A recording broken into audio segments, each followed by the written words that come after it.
Hello friends, Common Room Trade another video ama puduna laksari. Hai video asi aduki kanaba amasung trading tawbu matamda aduki khangda yadraba posak singni adu video si hodringi mamangda hai Common Room Trade ki YouTube asibu like amasung subscribe tawbiduna somsongi khangna chanabadosu share tawbiduna pongning thupat biu. Uji video makatana uji usarage hai riba kanosi akhoi forex ama taw matamda amasung akhoi trading ki platform da khongda rakpa matamda khangda yadraba uji ki anoba kano hai tare technical hai tare hai riba pose kaino hai kanda smart money concept se mainly koina focus tawri se kanana move tawbuda akoina follow tawduno hai budine ba hai riba platform sida akoina market se retail trader akhoi lengan bangam moiba kanana lengan bangam deba also big institutions sing bank jing jina market ta sanga ba matamda akoina market se sidagi hoina paisa tan bangam doine ba aduna market na big institutions sing amasung khoigi achaw hedge fund sing achaw big players sing sina changi haiba se khoi kamaina khanga doino haibadune khoina thidok tuije ada aina tam mayam ama leiba mayam se ki aina maruiba khangkat charaga tam taruk aina pudon laksari ahambasina kaino market structure ani subusina order block ahum subusina fair value gap mari subusina liquidity swap manga subusina breaker block taruk subusina kaino support and resistance hairiba khwaidagi maru oiba tam taruk se aina pudon laksari ga ada sumna video se munna tabiduna market sida analyze tobiraga somsongi trading ki platform da kumang aduki matik sakhatkani haiba tamjingji fajana khangba taragadi ahambada kaino market structure haibsi kaino haiba matamda market structure haibasi akoina chatoriba market se up la amasung down la haibadu khoni yengbo mathau taeba aduna akoina market ki against ta market ki mayok ta akoina trade tawba matamda kaidoba akoi stop loss chaneba akoi mangane aduna kaidoba always market ka chatliba maikei da akoi chatnaba honagadawleba hai sum afawa jing haidam trend jidi trend akoi market trend jidi ai best friend ena haidam amai tawdana akoi market ki structure ji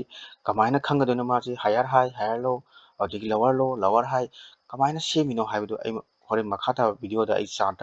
uchaduna ai taksaraki market structure kamaina thidokani market structure kamaina khangani haida ado market se koina yengtuji kaino overall yengma matamda ma ji bullish ta leibra bearish ta leibra haibadu koina yengthokane aduga market structure ji kamaina leini khangino ha kanda koi break of structure adagi change of character siguma tam mayam leka siguma tam je khanga matungda market se mathakta kai or market se makhata komi haibdu koina khanga doine market ki structure je ani sumna kai order block sida akoina khangdori je kaino ha kanda market sina up ta kagra kanda magi last bullish candle am leramgane haidi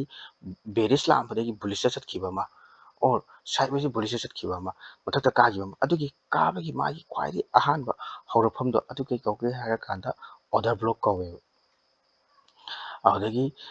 number 3 dana kaino fair value gap haibse kaino hara kanda akhoi price imbalance topa haidi sam hara ka example oina akhoi candle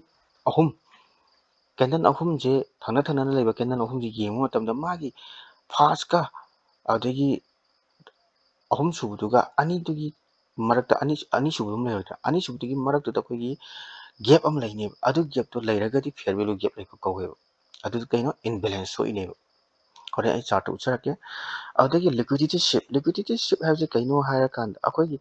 price retail trader mayamna entry changani or any market player amna entry changma matamda magi stop loss ama thamgani hairi sidagi hena mangba yate ko na haiba ma thamgani aduga hana or mamangda akhoi equal low equal high amada market na sakhiba matamda akhoi magi resistance amasung magi support leiba jaga hai tare ko adugumba jaga gi makhajda trader jingna stop loss thamgani adugi hairiba stop loss to talam thenga matungda market se mu reverse torpa hai tare adu oiragadi kedawa akoina liquidity shift tawre haina khangna gadini haibidi mayamgi retail trader mayamgi stop loss sagre haina kideju hai to liquidity shift price take out all high and low haije mangi high amasung continuously ꯆꯠꯈꯤꯗꯕꯤꯗ ꯑꯃꯨꯛ ꯍꯟꯖꯤꯜꯂꯛꯄꯗꯣ reverse ꯇꯧꯔꯛꯄꯗꯣ ꯑꯗꯨꯕꯨ ꯀꯩ ꯀꯧꯒꯦ ꯍꯥꯏꯔꯀꯥꯟꯗ ꯂꯤꯀ꯭ꯋꯤꯗꯤꯇꯤ sweep breaker ꯕ꯭ꯂꯣꯛꯅ ꯀꯩꯅꯣ ꯉꯁꯥꯏꯒꯤ ꯍꯥꯏꯔꯤꯕ order ꯕ꯭ꯂꯣꯛꯇꯣ ꯑꯗꯨꯒꯤ ꯑꯣꯔꯗꯔ ꯕ꯭ꯂꯣꯛꯇꯣ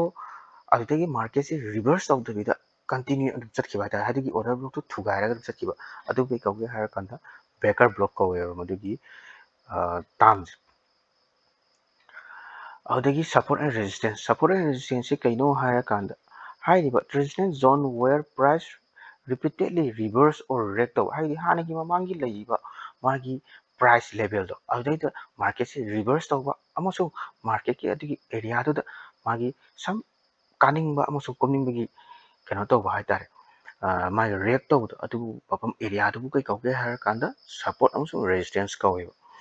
ꯑꯗꯨꯒ ꯍꯥꯏꯔꯤꯕ ꯄꯣꯠꯁꯦ ꯑꯌꯥꯝꯕꯅ ꯀꯔꯝ ꯀꯥꯟꯗ ꯃꯐꯝꯗ ꯈꯪꯒꯅꯤ ꯑꯩꯈꯣꯏꯒꯤ ꯁ꯭ꯋꯤꯡ ꯍꯥꯏ ꯁ꯭ꯋꯤꯡ ꯂꯣ ꯁꯤꯒꯨꯝꯕ ꯃꯐꯝꯗꯨꯗꯁꯨ ꯑꯩꯈꯣꯏꯅ ꯍꯥꯏꯔꯤꯕ ꯁꯄꯣꯔꯠ ꯑꯦꯟ ꯔꯦꯖꯤꯁꯇꯦꯟꯁꯁꯤꯁꯨ ꯑꯩꯈꯣꯏꯅ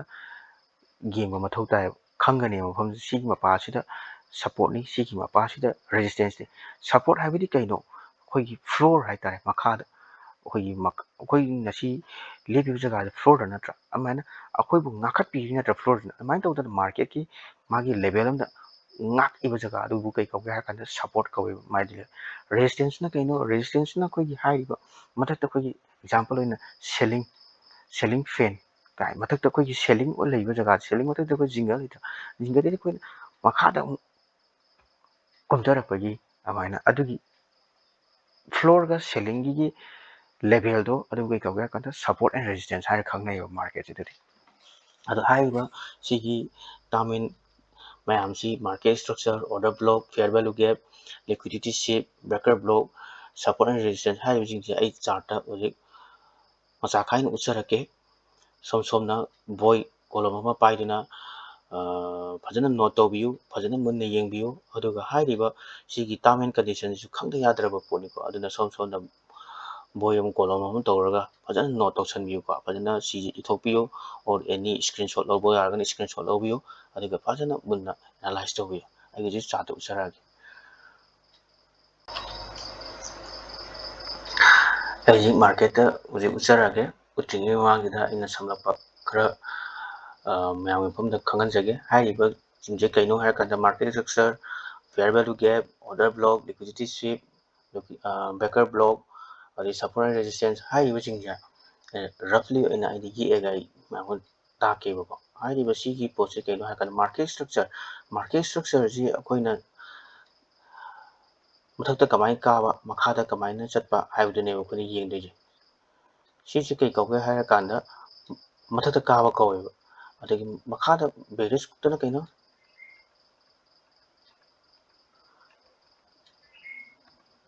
ꯁꯤꯁꯦ ꯕꯦꯔꯤꯁ ꯀꯧꯋꯦꯕ ꯃꯥꯔꯀꯦꯠꯁꯦ ꯀꯨꯝꯃꯦꯗꯅꯕꯨ ꯁꯨꯃꯥꯏꯅ ꯍꯦꯛꯇ ꯖꯔ ꯂꯥꯎꯅ ꯋꯥꯟ ꯏꯁꯇ꯭ꯔꯦꯠꯇ ꯀꯨꯝꯒꯗꯧꯕ ꯅꯠꯇꯦꯕ ꯀꯥꯒꯦꯗꯅꯁꯨ ꯖꯔ ꯂꯥꯎꯅ ꯋꯥꯟ ꯀꯩꯅꯣꯗ ꯀꯥꯒꯗꯧꯕ ꯅꯠꯇꯦꯕ ꯍꯥꯏꯕꯗꯤ ꯀꯩꯅꯣ ꯍꯥꯏꯔꯀꯥꯟꯗ ꯑꯩꯈꯣꯏꯒꯤ ꯃꯥꯔꯀꯦꯠꯁꯦ ꯑꯞ ꯑꯦꯟ ꯗꯥꯎꯟꯁꯦ ꯏꯝꯄꯜꯁꯤꯞ ꯀꯔꯦꯛꯁꯟ ꯁꯨꯃꯥꯏꯅ ꯇꯧꯔꯒ ꯀꯥꯈꯤꯗꯣꯏꯅꯦꯕ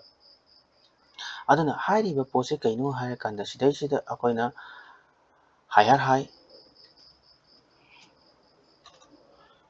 ꯁꯤꯗꯩꯁꯤꯅ ꯀꯩ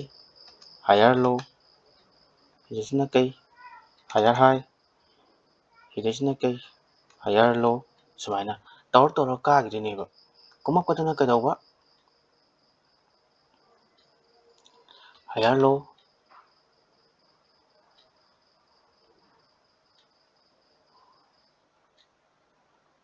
lower low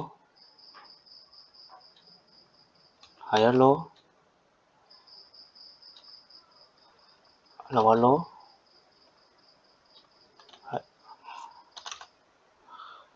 higher low ꯁꯨꯃꯥꯏꯅ ꯇꯧꯔꯒ ꯃꯥꯔꯀꯦꯠꯁꯦ ꯀꯨꯝꯊꯔꯛꯀꯗꯣꯏꯅꯦꯕ ꯑꯗꯨꯅ ꯁꯤꯒꯤ ꯄꯣꯠꯁꯦ ꯀꯩ ꯀꯧꯒꯦ ꯍꯥꯏꯔꯀꯥꯟꯗ ꯑꯩꯈꯣꯏꯅ ꯀꯩ ꯍꯥꯏꯔ ꯈꯪꯅꯒꯦ ꯍꯥꯏꯔꯀꯥꯟꯗ ꯁꯤꯁꯦ ꯃꯥꯔꯀꯦꯠ ꯏꯁꯇ꯭ꯔꯛꯆꯔ ꯍꯥꯏꯅ ꯈꯪꯅꯩꯌꯦꯕ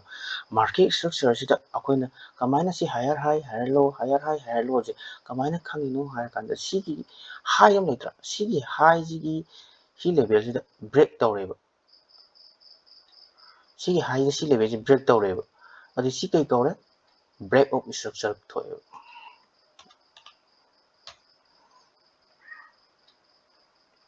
ꯕ꯭ꯔꯦꯛ ꯑꯣꯐ ꯏꯁꯇ꯭ꯔꯛꯆꯔ ꯊꯣꯛꯑꯦꯕ ꯁꯨꯃꯥꯏꯅ ꯕ꯭ꯔꯦꯛ ꯏꯁꯇ꯭ꯔꯛꯆꯔ ꯊꯣꯛꯏꯕ ꯈꯨꯗꯤꯡꯒꯤ ꯀꯩꯗꯧꯕ ꯑꯩꯈꯣꯏꯒꯤ ꯃꯥꯔꯀꯦꯠꯁꯦ ꯑꯞꯇ ꯆꯠꯂꯦꯅ ꯑꯩꯈꯣꯏꯅ ꯂꯩꯗꯣꯏꯅꯦꯕ हाइदोइनेबा अपता चटलेना साना सि ब्रेक तौई खुदिंगी सिदासु सिगी लोजे सि ब्रेक तौरे सि ब्रेक स्ट्रक्चर थे अदगी अमु सिगी लोजिसु सिने ब्रेक तौरे अदि ब्रेक स्ट्रक्चर थे सुमाइन तौदना हाइरिबा कइनोजे मार्केट सक्सेस से सुमाइन येंगदोने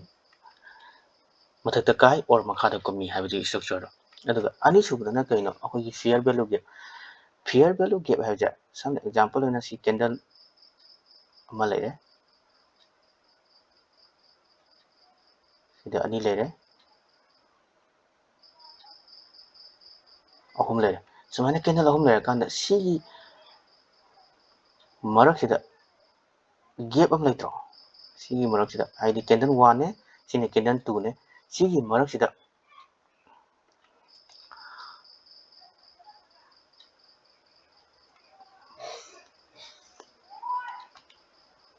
सिगी 1 गा 3 गी मरक्ता 2 ले 2 गी मरक्ता सिदगी मखाजिगा सिगी मखाजिगा मरक्ता अहांगम लेत्रा अदु हाइरिबा अहांगबजे सि के कौगे हायरा कांदा फेयर वैल्यू गैप कौवे अदगी ngसाई ऑर्डर ब्लॉक हाइरिबा जगह जे कइनो हायरा कांदा सिगी मुक अमा मरक्ता काद्रो सिगी मुक कारिबो सिगी ख्वाई लास्ट माना अमा मथक कारमदाई ख्वाई लास्ट की कैंडल अमा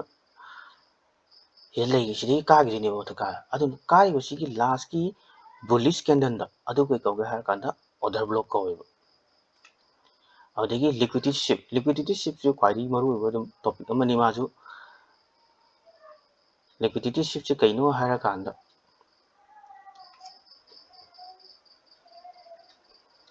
कोई मार्केट सुमाइना चले मार्केट सुमाइना चले मार्केट सुमाइना चला मतमदा जिकी हाइरिबा सिगी मखा सिगी लो को सिगी हायर लो सिगी लो सिगी मखा जिंगे सिगी लो जी मखा जिंगी मागी स्टॉप लॉस है आइदर सिदा थनंबा याय और सिदा थनंबा याय और सिगी मखा ख्वाई लाजो थनंबा याय हाइरिबा सिगी थमीबा मखा जिदा मार्केट सिना कदवा बिग प्लेयर सिंह सिगी स्टॉप लॉस हन तौबा ताना कदने अदन कदवा सुमाइन तौरनि लानी सिगी साई सिगी लेवल दे तम कुमनी काखलोने सिदम कुमनी काखलोने हाइतौरनि अदुगा सि कदवा मार्केट से मखा साइना कुमगी दबिदा मार्केट से सुमाइन अमु लापा हाइतारे अदन कई कौगे हायरा कांदा सिगी मागी बायर की स्टॉप लॉस हन तौरे सिगी बायर की स्टॉप लॉस हन तौरे सिगी बायर की स्टॉप लॉस हन तौरे अदुगा सिगी मखा सुमाइना कुमगी दबिदा मथा तो साना काखत की बात सिगी पोचे कई कौगे हायरा कांदा लिक्विडिटी स्वेप तब कौवे अदुगा मु कइदौबा ब्रेकर ब्लॉक ngसागी हाइरिबा सिगी मपाजे सिगी ख्वाई ngसागी ऑर्डर ब्लॉक की मागी लेवल दुगी मागी मपा अमा लेरोइद्रा सुमाइन तौदना हाना मपा अमा लेरोइद्रा अदुगी मपा दो ngसाई कइदौबा सिदैसिदा ब्रेक तौरे अदुगा थेंगमा मथक्ता कादबिदो मखादा ओइना कुमदगिद्रा साइन तौरगा सिगी सुमाइना ब्रेक तौरे अदु खान तौरगा खान कुमगिरा सिबु कई कौगे हायरा कांदा मथक्ता कादबो खाको अदुदी माई ऑर्डर ब्लॉक तो इनवैलिड तौरेबा हाइदी अदुदैदिदा थुगाइरगा मखादा ओइना कुमदग्रम कदौबा अदुगी ब्लॉक तो ऑर्डर ब्लॉक तो ब्रेकर ब्लॉक ऑनगरनेबा अदगी अखोगी रेजिस्टेंस हायरा कांदा को सपोर्ट रेजिस्टेंस ना कइनो हाइरिबा सिगी मपा अमा माई हाई अमा लेरोइद्रा सिंग हाई अमा सिंग लो और इक्वल हाई सिगी मपा जिदा कदौबा सिगी पोचे कई कौगे हायरा कांदा चप मानना दुम कुमदगिद्रो अदु कुमदरिबा पोचे कई कौगे हायरा कांदा सपोर्ट कौवे अदुगा रेजिस्टेंस ना कइदौबा सिगी हाइरिबा मपाजे सिगी मपाजिगा हापेट मानद्रो अदुदी सिगी मपाजे सॉरी सिजना सपोर्ट हाइबा सिजना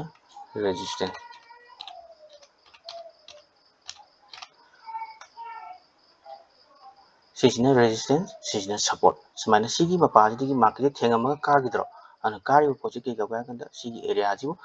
सपोर्ट कौवेबा सिगी मपाजे मार्केट थेंगम कुमगिद्रो अदन कदौबा सिगी मपाजे रेजिस्टेंस कौवेबा अदो हिजि मयाम मफमदो हुजि उटलिबा मयामजे आई चार्ट जी लागे नैनारजेको ꯆꯥꯔꯠꯁꯤꯗ ꯂꯩꯔꯦ ꯍꯥꯏꯔꯤꯕ ꯆꯥꯔꯠꯁꯤꯗ ꯑꯩꯈꯣꯏꯅ ꯍꯧꯖꯤꯛ ꯁꯞꯄꯣꯔꯠꯅ ꯀꯩꯅꯣ ꯔꯦꯖꯤꯁꯇꯦꯟꯁꯅ ꯀꯩꯅꯣ ꯑꯗꯒꯤ ꯃꯥꯔꯀꯦꯠ ꯏꯁꯇ꯭ꯔꯛꯆꯔꯅ ꯀꯩꯅꯣ ꯐꯤꯌꯔ ꯚꯦꯂꯨ ꯒꯦꯞꯅ ꯀꯩꯅꯣ ꯑꯣꯔꯗꯔ ꯕ꯭ꯂꯣꯛꯅ ꯀꯩꯅꯣ ꯍꯥꯏꯕꯗꯣ ꯑꯩ ꯎꯠꯆꯔꯛꯑꯒꯦꯕ ꯁꯤꯒꯤ ꯆꯥꯔꯠꯁꯤꯗ ꯑꯩꯈꯣꯏꯅ ꯃꯥꯔꯀꯦꯠꯁꯦ ꯀꯃꯥꯏꯅ ओवरऑल अहम येंगो मतम कदोबा मार्केट से मखादा कुमधरद्रा सी मखादा कुमधरमने कदोगे मार्केट से बेरिश ओरेब अदे सी मार्केट से मथक काद्रो मार्केट से कदोबा बुलिश ओरेब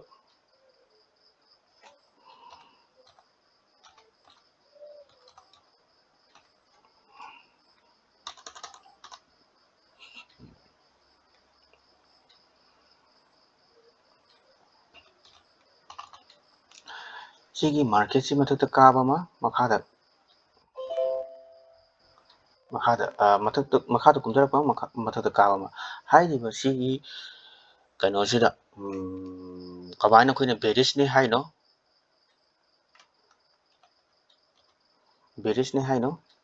अदेसिना बुलिशने हाइनो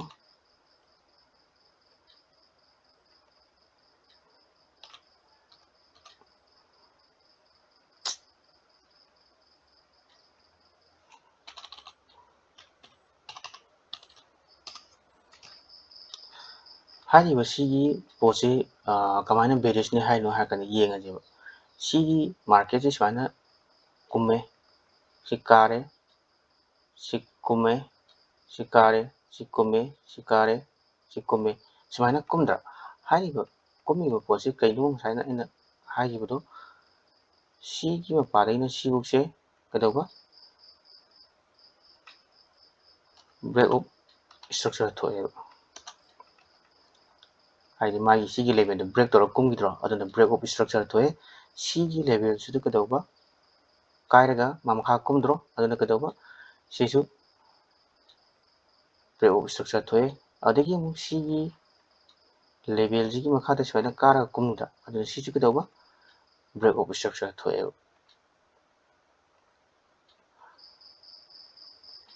थोएबा अदुगा कदौबा हजिकी ngसाइगी हाइरिबा सिगी लेवल हम लेत्रा मखा सि मथा कारम दाई सिगी लेवल से कदौ सिगी एरिया से कई कौबा सब मानब इक्वल हाई इक्वल लो नत्र सिजा अदुना कदौबा सिगी जगह से कई कौरनी सपोर्ट कौरनी सिगी एरिया से अदुगा ngसाइगी रेजिस्टेंस ना काय जगह ओरनी सिगी हाई हम लेत्रा सिगी हाई जिगा सिगी ngसाइगी सिगी हाई जिगा सि काय दबिदा मखादा साना कुमदरक्त्रो मतेमा सिगी जगह से कई कौगे हाय कांदा रेजिस्टेंस कौरनी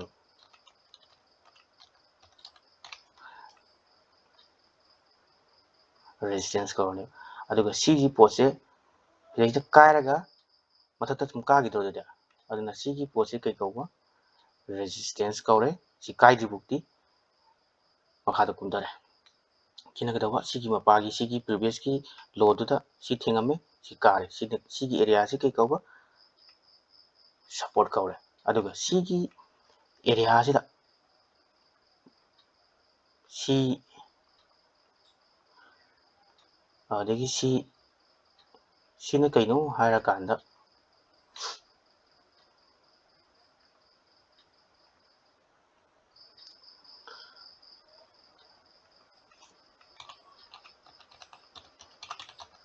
ऑर्डर ब्लॉक कौरे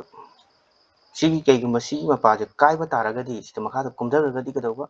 बैकर ब्लॉक कौरने मुझे कई खांगे मार्केट स्ट्रक्चर हम खांगे मार्केट साना मखादा ब्रेक ऑफ स्ट्रक्चर थो कुमदरिंगे कदौबा बेरिशनी हदि मथक्ता कारगना कदौबा सिगी मथक्ता काबगी सुबु एनर्जी का सी काररे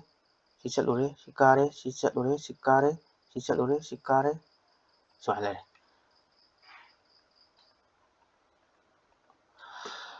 सिगी पोसिदा सिदा कदौबा break of structure थोए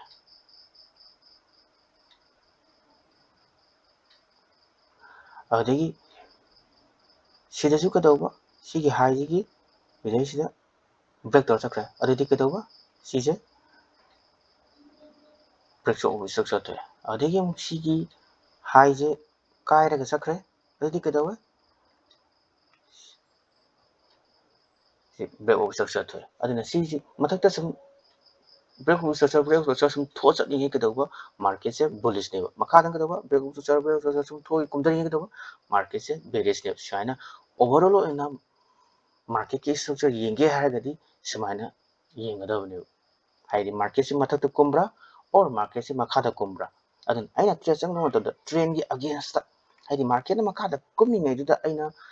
up ta kane na chaluragadi ai stop loss sabe yam sidai jain market se up ta kane chalur adu yam wang ka da bi da kitang ka karamaga dum kumdaraktra aduna aina trend gi against trade changba kaw aduna aina sidai sida overall na sidai breakout structure thom ne kada sidai aina makha da kumne na sidai aina makha da kumne na aina trade changba tari ai keno ai target se yam sangna kumdra adu ai profit se yam sangna oidra aduna smaina trend gi against market changbi gano pa yari ngi changba yai togudabu magi kan profit target to pick pa haitara adu smaina lere market structure kaino khangi adagi support and resistance kaino khangi adagi order block na kaino magi ahama bearish karam dagi last candle do si order block ni si ju order block ni adagi bearish ki order sina bullish ki order block ni bearish ki order block na kaino si sana kumdaraktra si kumdar si gi kano order block kaw si last mai ahama kumdar si ju order block kaw order block kaino khange adagi support and resistance kaino khange adagi market structure khange ko aduga ujik kadawa liquidity shift na kaino adagi fair value gap na kaino ai simu ani ji hajarage ko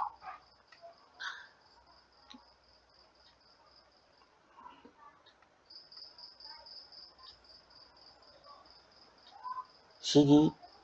level je kaino hara kanda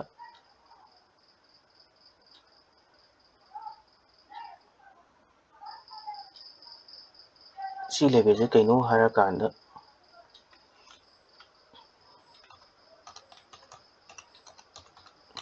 resistance kaw sigi resistance ki level se da market se sidai jum thenge sidai jum thenge kumme sidai jum thenge kumme sidai jum thenge kumme ko aduga market se kadawa sigi area se da market se kumning torome kakhalure adu sidai sida kadawa return da mayam matha ka dore na sangam de ne changi pose kadawa black candle sida kumdare bearish candle sida kumdara kadawa market se makha da kumdaraktra adu sigi possible kai kauge hara kanda si possible kai kauge hara kanda market se karamaga mathakta ka da bida market se karaga sain taraga chatta bida market sain taraga kumdaraktra adu si haiba kumdara ibu potse sibu kai kauge hara kanda ka da bida kadaga fake back out thoba kauge sigi potse kai kauge hara kanda liquidity shift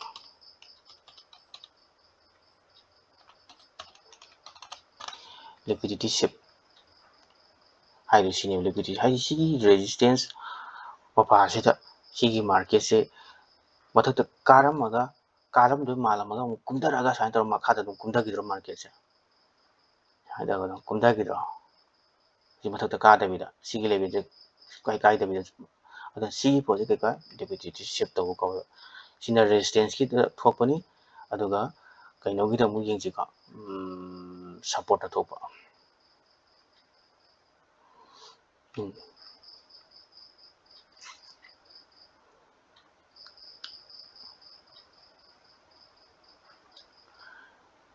sigi stop loss side thamani sigi stop loss side thamani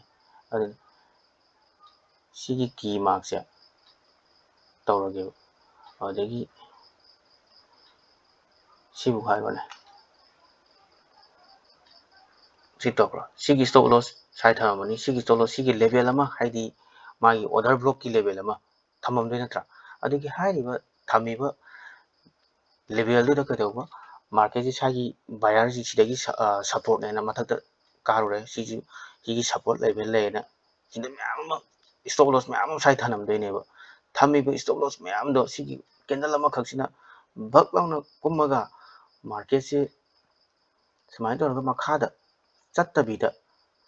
ꯃꯊꯛꯇ ꯀꯥꯈꯤꯗ꯭ꯔꯣ ꯁꯤ ꯃꯊꯛꯇ ꯀꯥꯏꯁꯦ ꯀꯩꯅꯣ ꯁꯤꯒꯤ ꯀꯦꯟꯗꯜꯁꯤꯒꯤ ꯀ꯭ꯂꯣꯖꯁꯦ ꯃꯊꯛꯇ ꯑꯣꯏꯅ close ꯇꯧꯗ꯭ꯔꯣ ꯃꯈꯥꯗ ꯆꯠꯂꯝꯗ꯭ꯔꯥ ꯁꯤꯒꯤ ꯏꯁꯇꯣꯞ ꯂꯣꯁ ꯃꯌꯥꯝꯁꯦ ꯁꯤꯒꯤ ꯏꯁꯇꯣꯞ ꯂꯣꯁ ꯃꯌꯥꯝꯁꯦ ꯀꯩꯗꯧꯕ ꯃꯥꯒꯤ ꯀꯦꯟꯗꯜꯁꯤꯅ ꯍꯟꯗꯣꯏꯅꯦ ꯑꯗ ꯁꯤꯒꯤ ꯄꯣꯠꯁꯦ ꯀꯩ ꯀꯧꯒꯦ ꯍꯥꯏꯔꯀꯥꯟꯗ ꯂꯤꯀ꯭ꯋꯤꯗꯤꯇꯤ ꯁ꯭ꯋꯤꯞ ꯇꯧꯕ ꯀꯧꯋꯦ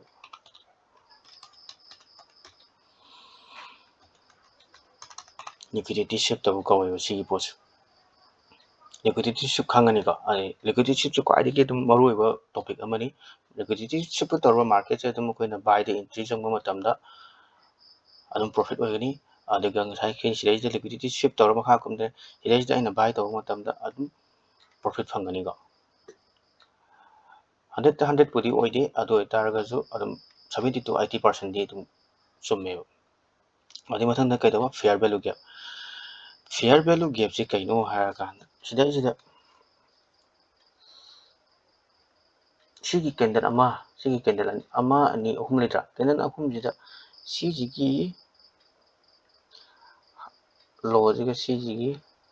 ꯃꯊꯛꯁꯤꯒ ꯑꯅꯤꯁꯤꯒꯤ ꯃꯔꯛꯇ ꯒꯦꯞ ꯑꯃ ꯂꯩꯇ꯭ꯔꯣ ꯁꯤꯒꯤ ꯒꯦꯞꯁꯦ ꯀꯩ ꯀꯧꯒꯦ ꯍꯥꯏꯔꯀꯥꯟꯗ ꯐꯤꯌꯔ ꯚꯦꯂꯨ ꯒꯦꯞ ꯀꯧꯋꯦꯕ ꯁꯤꯒꯤ ꯏꯝꯕꯦꯂꯦꯟꯁ ꯊꯣꯛꯏꯅꯦꯕ ꯄ꯭ꯔꯥꯏꯁꯁꯦ ꯍꯥꯏꯗꯤ ꯁꯨꯃꯥꯏꯅ ꯑꯗꯨꯝ ꯁ꯭ꯋꯥꯏꯗ ꯌꯦꯡꯉꯁꯦꯕ ꯑꯦꯛꯖꯥꯝꯄꯜ ꯑꯣꯏꯅ ꯁꯤꯗꯁꯨ ꯊꯣꯛꯑꯦꯀꯣ ꯑꯦꯛꯖꯥꯝꯄꯜ ꯑꯣꯏꯅ ꯁꯤꯗꯩꯁꯤ ꯌꯦꯡꯉꯁꯤ ꯁ꯭ꯋꯥꯏꯗ ꯑꯗꯨꯝ ꯒꯦꯞ ꯑꯝꯇ ꯂꯩꯔꯝꯃꯣꯏꯅꯦ ꯑꯗꯩ ꯁꯤꯒꯤꯁꯨ ꯒꯦꯞ ꯑꯝꯇ ꯂꯩꯔꯝꯃꯣꯏꯅꯦ ꯁꯤꯗꯁꯨ ꯒꯦꯞ ꯑꯃ ꯂꯩꯇ꯭ꯔꯣ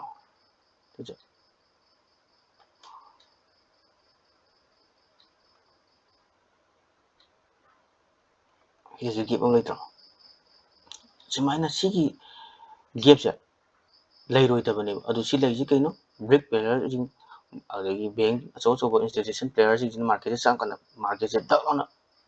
ꯚꯣꯂꯨꯝꯁꯦ ꯆꯥꯎꯈꯠꯂꯛꯄꯒꯤ ꯃꯇꯨꯡꯗ ꯃꯥꯔꯀꯦꯠ ꯃꯨꯚ ꯇꯧꯏꯕ ꯑꯗꯨꯅ ꯁꯤꯒꯤ ꯍꯥꯏꯔꯤꯕ ꯒꯦꯞꯁꯦ ꯑꯗꯨꯝ ꯊꯦꯡꯕ ꯉꯟꯕ ꯑꯃꯁꯨꯡ ꯀꯩꯅꯣ ꯇꯧꯕ ꯃꯇꯨꯡ ꯏꯟꯅ ꯑꯗꯨꯝ ꯐꯤꯜ ꯇꯧꯕ ꯂꯥꯛꯑꯝꯃꯤꯁꯨ ꯂꯥꯛꯇ꯭ꯔꯥ ꯐꯤꯜ ꯇꯧꯔ ꯃꯇꯨꯡꯗ ꯀꯩꯗꯧꯕ ꯃꯥꯔꯀꯦꯠꯁꯦ ꯃꯈꯥꯗ ꯀꯨꯝꯗꯣꯏꯁꯦ ओवरऑल ꯑꯣꯏꯅ ꯁꯤꯁꯦ ꯕꯦꯔꯤꯁ ꯃꯥꯔꯀꯦꯠ ꯑꯣꯏꯕꯒꯤ ꯃꯈꯥꯗ ꯀꯨꯝꯒꯅꯤꯀꯣ ꯑꯗ ꯁꯤꯗꯁꯨ ꯑꯃꯨꯛ ꯁꯤꯒꯤ ꯒꯦꯞ ꯑꯃ ꯂꯩꯇ꯭ꯔꯣ ꯐꯤꯌꯔ ꯚꯦꯂꯨ ꯒꯦꯞꯇꯣ ꯁꯤ ꯊꯦꯡꯉꯝꯃꯦ ꯃꯊꯛꯇ ꯀꯥꯗ꯭ꯔꯣ ꯃꯇꯦꯛ ꯑꯃ ꯑꯗꯨꯒ ꯁꯤꯒꯤ ꯃꯄꯥꯁꯤꯗꯒꯤ ꯔꯦजिस्टेंस ꯃꯄꯥ ꯊꯣꯛꯑꯦ ꯁꯤ ꯐꯤꯌꯔ ꯚꯦꯂꯨ ꯒꯦꯞꯁꯤ ꯃꯦꯜꯂꯦ ꯃꯥꯒꯤ ꯁꯦꯂꯔꯒꯤꯅ ꯏꯁꯇ꯭ꯔꯣꯡ ꯑꯣꯏꯕꯅꯤꯅ ꯃꯈꯥꯗ ꯀꯨꯝꯈꯤꯕ ꯁꯨꯃꯥꯏꯅ ꯇꯧꯗꯅ ꯍꯥꯏꯔꯤꯕ ꯃꯥꯔꯀꯦꯠꯀꯤ ꯇꯥꯔꯝ ꯑꯦꯟ ꯀꯟꯗꯤꯁꯟꯁꯤꯡꯁꯦ ꯈꯪꯕ ꯃꯊꯧ ꯇꯥꯏ ꯐꯤꯌꯔ ꯚꯦꯂꯨ ꯒꯦꯞꯁꯤꯁꯨ ꯑꯗꯨꯛꯀꯤ ꯃꯇꯤꯛ ꯁ꯭ꯃꯥꯔꯠ ꯃꯅꯤ ꯀꯟꯁꯦꯞ ꯅꯩꯅꯕ ꯃꯇꯝꯗ ꯃꯔꯨꯑꯣꯏꯕ ꯇꯣꯄꯤꯛꯅꯤꯀꯣ ꯁꯤꯁꯨ ꯃꯔꯨꯑꯣꯏꯕ ꯇꯣꯄꯤꯛꯁꯤꯡꯁꯦ ꯑꯩꯅ ꯃꯌꯥꯝꯗꯒꯤ ꯈꯟꯒꯠꯆꯔꯒ ꯍꯥꯏꯔꯤꯕ ꯇꯣꯄꯤꯛꯁꯤꯡꯁꯦ ꯈ꯭ꯋꯥꯏꯗꯒꯤ ꯈꯪꯗ ꯌꯥꯗ꯭ꯔꯕ ꯑꯃꯁꯨꯡ ꯑꯩꯈꯣꯏꯅ ꯃꯥꯔꯀꯦꯠ ꯑꯃ ꯆꯪꯕ ꯃꯇꯝꯗ ꯈꯪꯗ ꯌꯥꯗ꯭ꯔꯕ ꯄꯣꯠꯁꯛꯁꯤꯡꯅꯤ ꯍꯥꯏꯔꯤꯕ ꯄꯣꯠꯁꯤꯡꯁꯤꯒꯤꯅ ꯑꯃꯨꯛꯀ ꯑꯩꯅ ꯔꯤꯄꯤꯠ ꯇꯧꯖꯒꯦ market structure fair value gap order block liquidity sweep breaker block support and resistance हाइरिबसिंगसे खंग यादरब पोनी अदन सोम सोमना वीडियो सिबु ज्ञान तानबिदमुक्त हेना अनिर अहुमरक फजन रिपीट में येंबियु मार्केट अमा संगम दाइदा कमायना कई कई खंग यादगे हाइबदो अदन अदुकी मतिक कानाबा टॉपिक नि अदन सोम सोमना वीडियो सिबु कानाबिबा तारगदी लाइक अमसुंग सब्सक्राइब तौदुना सोम सोमगी फ्रेंड साइकलजिंगदा शेयर तौबिदुना अनौबा मणिपुरदा अखोइगी मणिपुरगी मफमजिदी पैसा तानबा अमसुंग इनकम थोंनबगी लंबीदा अदुकी मतिक नेमबनिना अखोइना इसाना होटनाजबा नतना पांबई लेतेको अदुना कदौबा हाइरिबा प्लेटफॉर्म सिदा अइना खरद ओरसु मयाम मफमदा कानागनी खंदुना अइना वीडियो असि मतम चंगै समझबनी अदुना वीडियो कंटेंट क्रिएटर अइंगोंदा थौना पिबिबोइना मयांगी मफमदा वीडियो सी योहनबिबोइना लाइक अमसुंग सब्सक्राइब तौदुना पुंग थोगतपियु कुमन ट्रेडर बु सी हाइजदुना मयाम मफमदा लोइसनजरी थैंक यू।